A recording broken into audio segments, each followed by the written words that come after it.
Hi everyone. Hello, hello. Happy Tuesday. Very late. These are my late night thoughts. And it's my birthday. I'm so excited. I'm just in a really good space. I am blessed to see another year. I'm blessed to be in the place that I'm in, the space that I'm in, mentally, physically, emotionally. Um, I'm just I'm happy. And I'm so grateful to have this channel where we've fostered a little community, and I love it. I'm grateful for all of you who have watched and commented, kept the engagement up, because that's really why I made the channel, to just have that engagement. And it's grew beyond my wildest dreams, and I hope it continues to grow, you know? So thank you to all of you. I love you all. But I figured, it's my birthday. I'm happy. I'm not tired yet. Give it like 20 minutes. Um, and I figured let's talk about these two movies that hold such a dear place in my heart. And that is Ultimate Avengers 1 and 2. Yeah, we're going back. We're going back to the Lionsgate straight to VOD movies, because they were hidden gems in my opinion, especially with Marvel. They kind of hit it out the box. I consider them the elite in Marvel animated media because, of course, for those who don't know, Marvel, at least to me, they don't hit it out of the park with their animated media. I mean, you could just see their most recent stuff. It's a no for me. Because they try so hard to emulate the MCU or other characters and their mannerisms, and it just falls flat because you end up ignoring who this character is at their core, their characteristics, their morals. It's gone. So you can appeal to a certain demographic or a certain adaptation. No.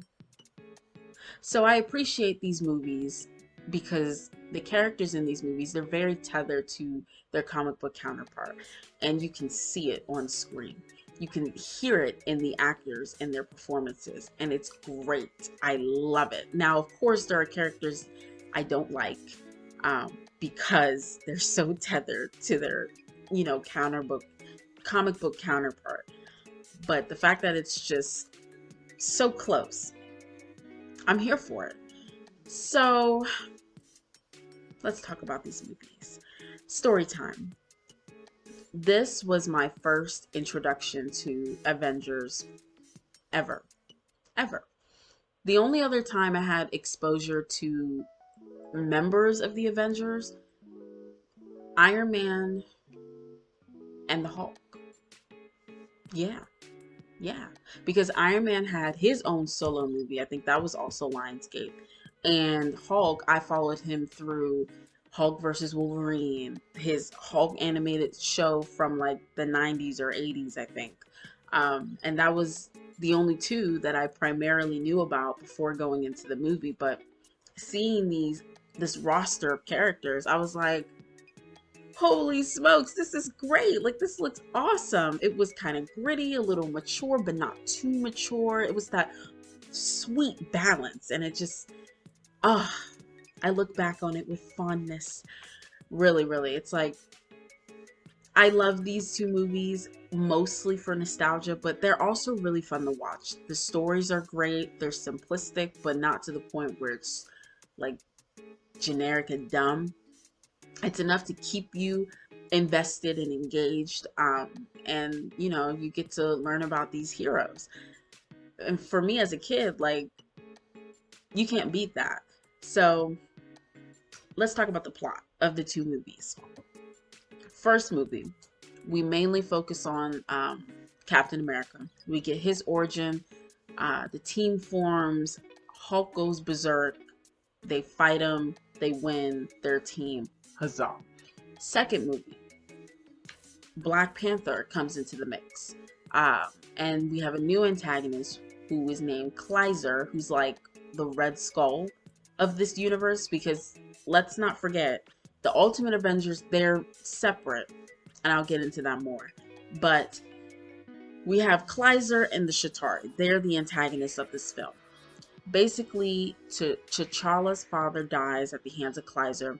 He becomes Black Panther, and he joins the Avengers. They defeat the Shatari. Everyone's victorious. Huzzah!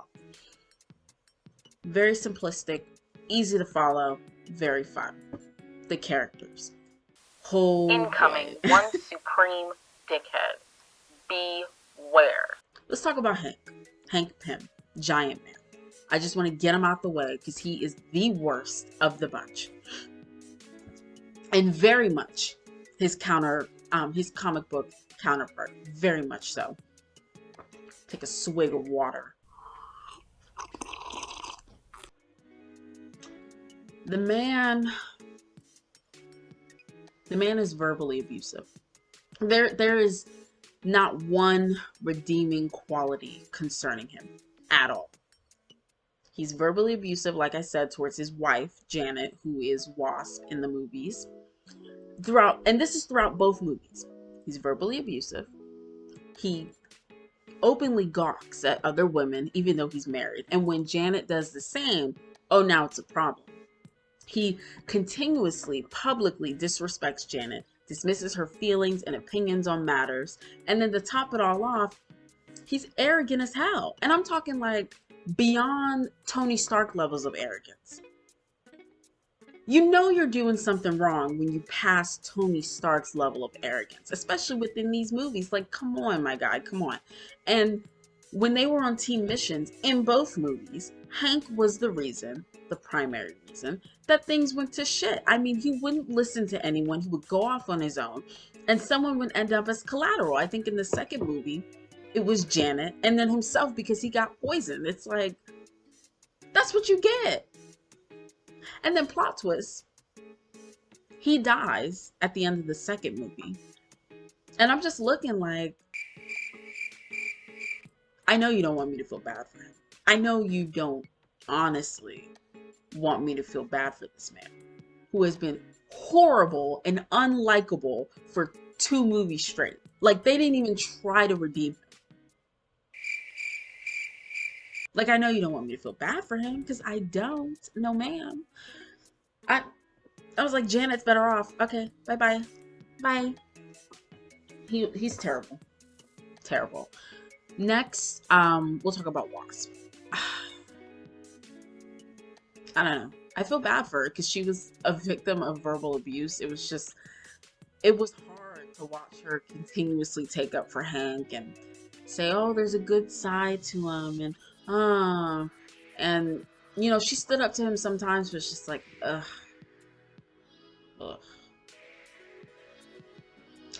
Outside of that, she was okay. She didn't actually contribute too much. Not really. She didn't contribute a whole lot, especially in the second movie, because like I said, Janet was collateral for one of their team missions, and she ended up getting knocked out for like the second half of the film. She didn't wake up till almost the very end. And then she watched her husband die. So it's just like, I don't have much to say on her. She didn't leave an impact. Let's talk about our second main female character, Black Widow. My favorite incarnation of Black Widow.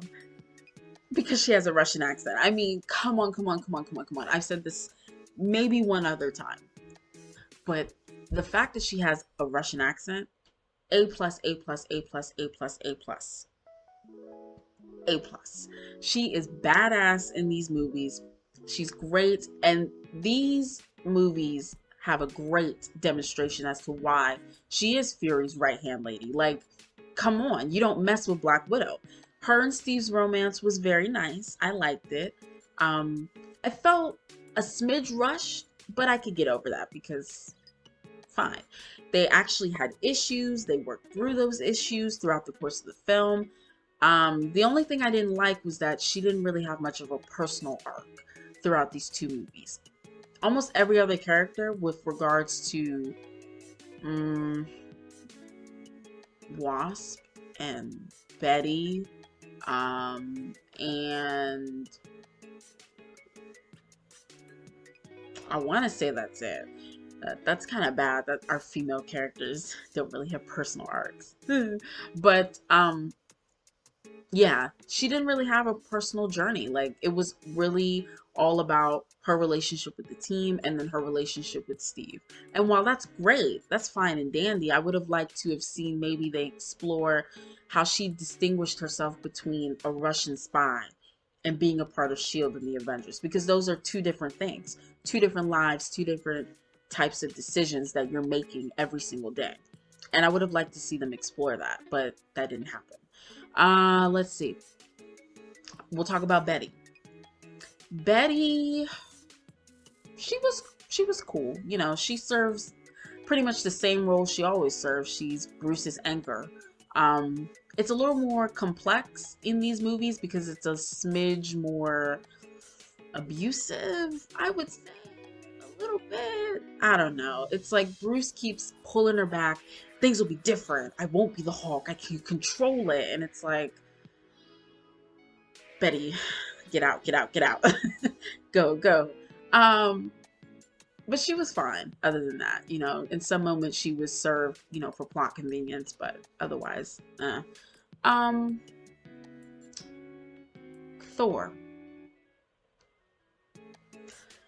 Thor, I've never really been into Thor, just putting that out there. I think I've said it before, but he's never really interested me. I've never read his solo comics. In this movie or these movies, he was kind of he was like a hippie. You know, he was all about the environment and saving the whales and protecting the ocean or stuff like that, all that jazz. And he loved to drink beer. He was cool. He was fine. I think they explored his relationship with his father and like the people in Asgard and how that was kind of severed for a minute, a hot minute. Um, but yeah, he was fine. Yeah, I don't have much to say on him. Moving forward, Iron Man, a surprise favorite for me. I've always liked this Iron Man. He's a lot more chill. He's not as, I guess, over the top as the more recent versions of Iron Man. He's definitely still a little bit arrogant and rambunctious and very impulsive. But I don't know, there's something about him that's just, he's a lot more chill. And maybe that's the voice actor doing that. Um, and I do like the voice actor a lot for Iron Man because it's not an RDJ ripoff or mimic. A lot of the Iron who, you know, in the animated stuff, they try to do RDJ and it's like, uh. So I enjoyed this particular interpretation. And the main thing that I really enjoyed about Iron Man in these movies was the fact that his identity was kept a secret. And it was important to him that his identity be kept a secret. I really like that. As opposed to the Iron Man who just, you know, didn't give a fuck. His identity was out there. I don't mind that, but I miss the age where superheroes cared about their identity. It's kind of getting lost in the sauce. And it's nice to just see that with him because in the first film, he makes it known like him and Iron Man are not one and the same. They do not work together, like they are not. Oh. And it's not until he almost dies that they figure out he's Tony Stark and everyone's like, you know? So,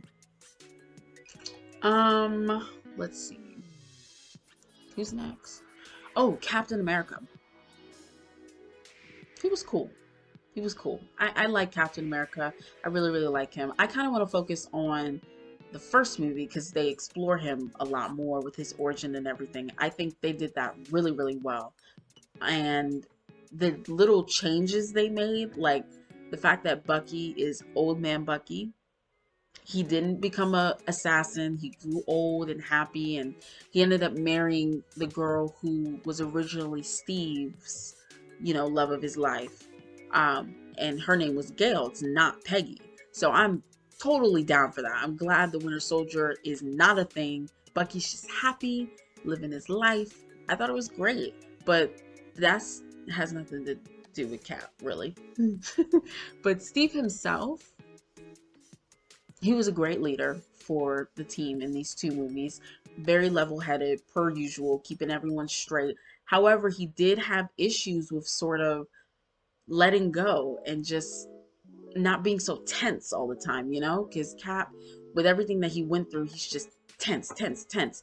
He can't afford for things to go wrong. He can't afford to trust other people and what they're doing. And it was a lot. He had a hard time really stepping into being a leader. And they explored that throughout these two films. And it became easier, especially in the second film, for him to sort of open up and loosen up and just be in a safe space, because I don't think he felt like he was in a safe space in the first film, but in the second one things really turned around, and I really enjoyed that.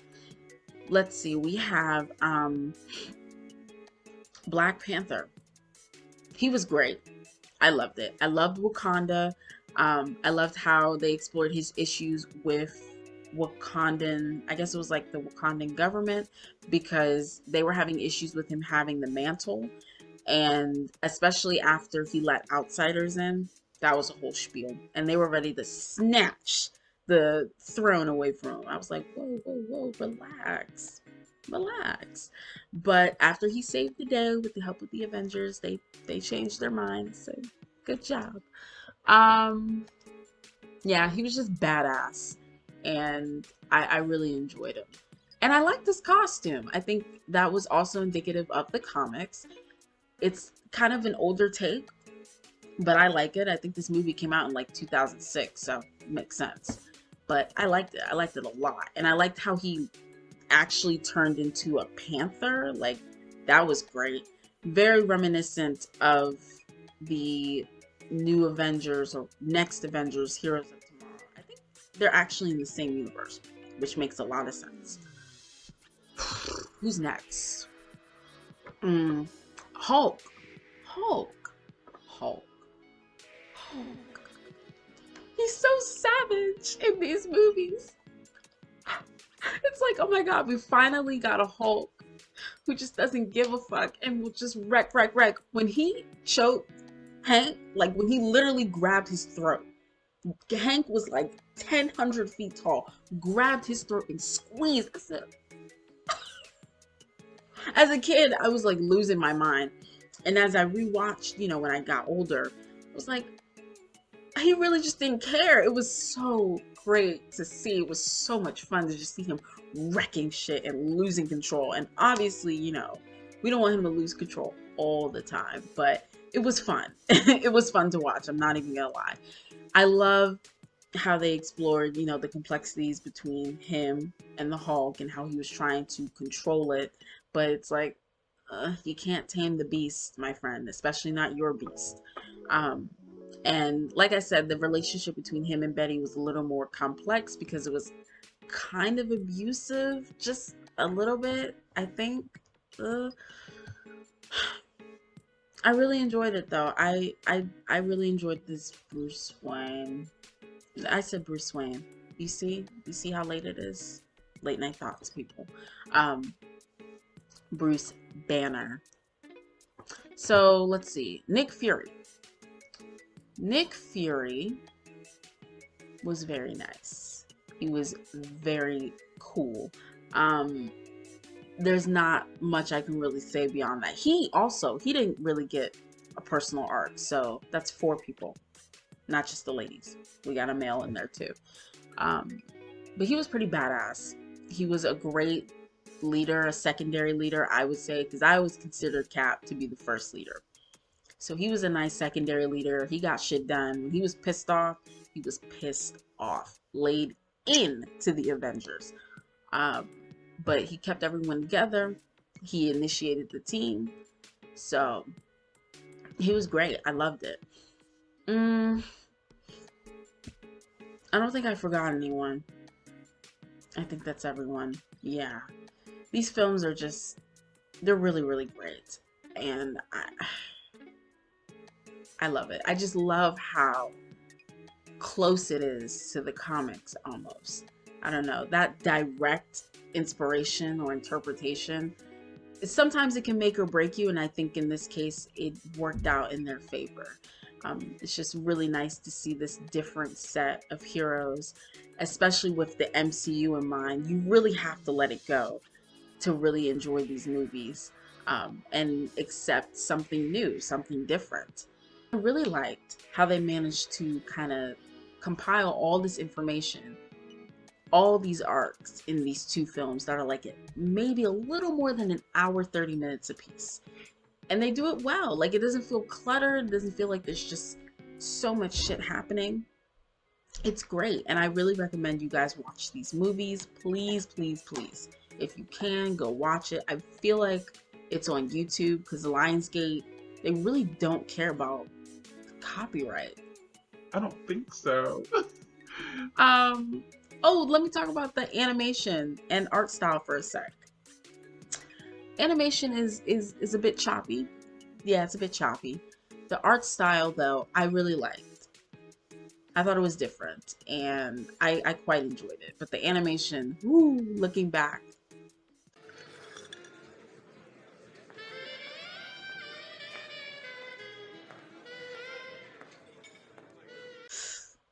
it's not the best. I mean, this came out in 2006, but it's like, uh, no. um, let's see. Pacing, I think the pacing was good. This is off the top of my head. I haven't watched these movies recently, but I don't know. These two in particular, I have such a fond memory of. The pacing's really good. I don't have any objections or complaints. Yeah, that's pretty much it, guys. So thank you so much for listening and watching. I'll, have pictures and stuff, but this will be largely unedited. I'll have it scheduled to come out to you guys tomorrow. So I'll check you guys then. Bye. And have a great day.